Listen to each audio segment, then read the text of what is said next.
ఎవడు పడితే వాడు మాట్లాడేటోడైండు. ఏంటిది జాబ్స్ ఇత్తలేడు అని. ఎంతమంది అగెనెస్ట్గా పనిచేసిల్లంటే కేసీఆర్కి ఒక 50 యూట్యూబ్ ఛానల్స్ పనిచేసినాయంట. అసలుకి మీకు ఎక్కడి నుండి ఏం మనీ రాకుండానే మీరు అసలు కేసీఆర్కి వ్యతిరేకంగా పనిచేసిల్లా? ఎంత మ్యానిపులేట్ చేసిల్లంటే మనుషుల్ని. పత్తి చేనులల్లో పత్తి ఏరుకునే ముసలోళ్ళ దగ్గరికి పోయి మీకు కాళ్ళు మొక్కుతా, మీకు దండం పెడతా, మీరు కేసీఆర్కి తప్ప వేరెవరికైనా ఓటేయండి అంటే కేసీఆర్ వస్తే మీ బతుకు మంచిగా లేదు, కానీ వేరే వాళ్ళు వస్తే మీ బతుకు మంచిగా బాగుపడుతుందా? కాళ్ళు మొక్కాల్సిన అవసరం ఏమున్నదండి మీకు?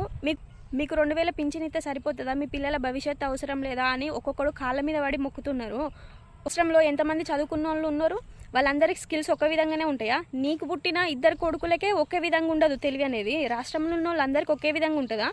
దమ్మున్నోడు కొట్టుకుంటాడు, జాబులు లేనోడు ఊకుంటాడు. స్కిల్స్ ఉండాలి మన దగ్గర. స్కిల్స్ ఉన్నప్పుడే గవర్నమెంట్ జాబ్స్ గురించి మాట్లాడాలి. స్కిల్స్ లేవు, ఏం లేవు, నిరుద్యోగులం అని ర్యాలీలు చేస్తే ఏమవుతుంది? ఒక బురద జల్లడానికి పనిచేసిళ్ళు అందరూ.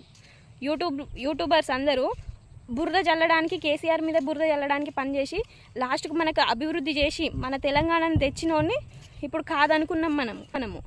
అంటారు కదా, తల్లి పాలు తాగే తల్లి రొమ్మునే గుద్దినాం అన్నట్టు. ఇప్పుడు మనం కూడా అంతే, తల్లి రొమ్మునే గుద్దినాము. మనం తినే అన్నంలో మనమే మన్ను పోసుకున్నాము. 10 సంవత్సరాల క్రితము మా అమ్మ రాత్రి 12 గంటలకు పోయేది తోటలకు. అంటే ఇక్కడ మేము తోటలకు వరేసుకుంటే వరిలో నీళ్లు పెట్టడానికి 12 గంటలకు పోయేది. మా అమ్మ మళ్ళీ తిరిగి ఇంటికి వచ్చేదాకా మేము భయంతో ఉండేది. ఎందుకంటే ఎక్కడ ఏ పాము గరుస్తుందో, మరి కరెంటు వైర్లు ఎట్లున్నాయో, మరి షాక్ వస్తుందా ఏమొస్తుందా అని చెప్పేసి అట్లా టెన్షన్ పడుకుంటున్నాము. కేసీఆర్ వచ్చిన తర్వాత ఆ టెన్షన్ అనేది లేదు. ఆ ఒక్కటి సరిపోదా అండి మీకు కేసీఆర్ని గెలిపించడానికి? మీకు తెలియదా అండి కేసీఆర్ మనకి ఎంత సౌకర్యం చేసిండు అనేది? కరెంట్ ఒక్కటి తీసుకొచ్చి మీ అమ్మ నాన్నల్ని టైంకు పొద్దుగాల పోయి ఎప్పుడు వత్తితే అప్పుడే కరెంట్ వచ్చేటట్టు చేసిండు.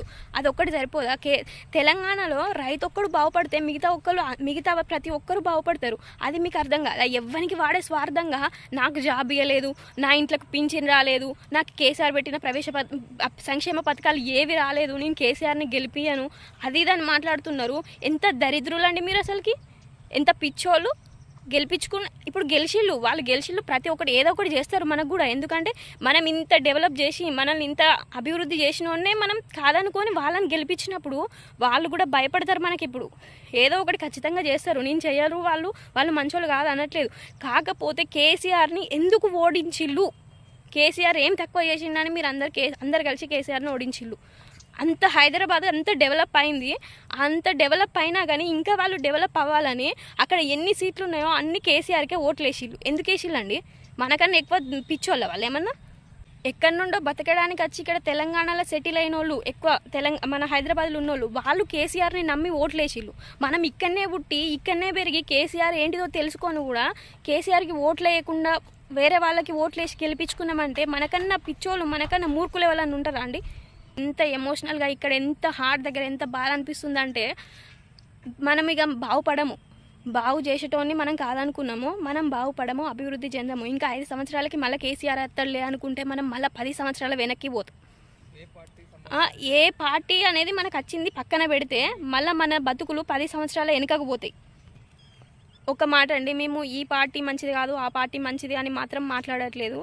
నేను చూసిన ఈ 10 సంవత్సరాల కాంచి నేను చూసిన అభివృద్ధి ఎట్లున్నది, 10 సంవత్సరాల క్రితం ఎట్లున్నది. మా ఇంట్లో మా అమ్మ గురించి చెప్పిన కదా, 12 గంటలకు నీళ్లు కట్టడానికి పోయింది మా అమ్మ. అప్పుడు మా అమ్మ వచ్చేదాకా నా ప్రాణంలో ఉండకపోయేది. ఎందుకంటే ఏమవుతుందో అని టెన్షన్ తోటి. ఆ ఒక్కదానికైనా నేను కేసీఆర్ రావాలనుకున్నాం మళ్ళా, కానీ రాలేదు. ఇప్పుడు వచ్చిన వాళ్ళు కూడా చేస్తారు, మనకు ఖచ్చితంగా చేస్తారు. మేము ఈ పార్టీ మంచిది కాదు ఆ పార్టీ మంచిది అని అస్సలు చెప్తలేము.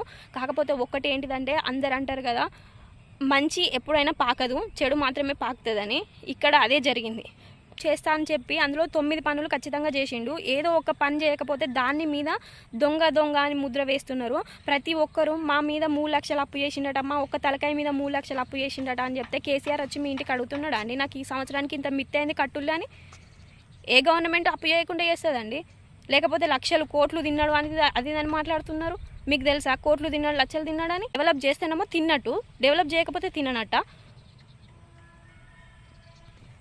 కేసీఆర్ అంటేనే తెలంగాణ అంటేనే కేసీఆర్. అంత లోతుకు దిగిపోయింది కేసీఆర్ పాలన. కేసీఆర్ అన్న అంత విలువ ఉన్నది మాకు. ఒక మాట అండి, నేను అందరినీ తప్పుపడతలేను. నా దగ్గరికి కొన్ని ముచ్చట్లు వచ్చినాయి కేసీఆర్ గురించి నెగిటివ్గా, వాటి గురించి మాత్రమే మాట్లాడుతున్నా. కేసీఆర్ ప్రవేశపెట్టిన సంక్షేమ పథకాలు చాలా ఉన్నాయి, కేసీఆర్ గురించి మాట్లాడాలంటే ఒక్కరోజు సరిపోదు. కేసీఆర్ గురించి తెలియకుండా, ఆయన చేసిన పనుల గురించి సరిగ్గా తెలియకుండా ఆయన మీద బురద జల్లడానికి అయితే మీరు ప్రయత్నించకండి. కేసీఆర్ ఏం చేయలేదా, చేసిండా అనేది మీరు మీ మనసుతోటి ఆలోచించి అప్పుడు మాట్లాడండి ఏం మాట్లాడుతున్నారో.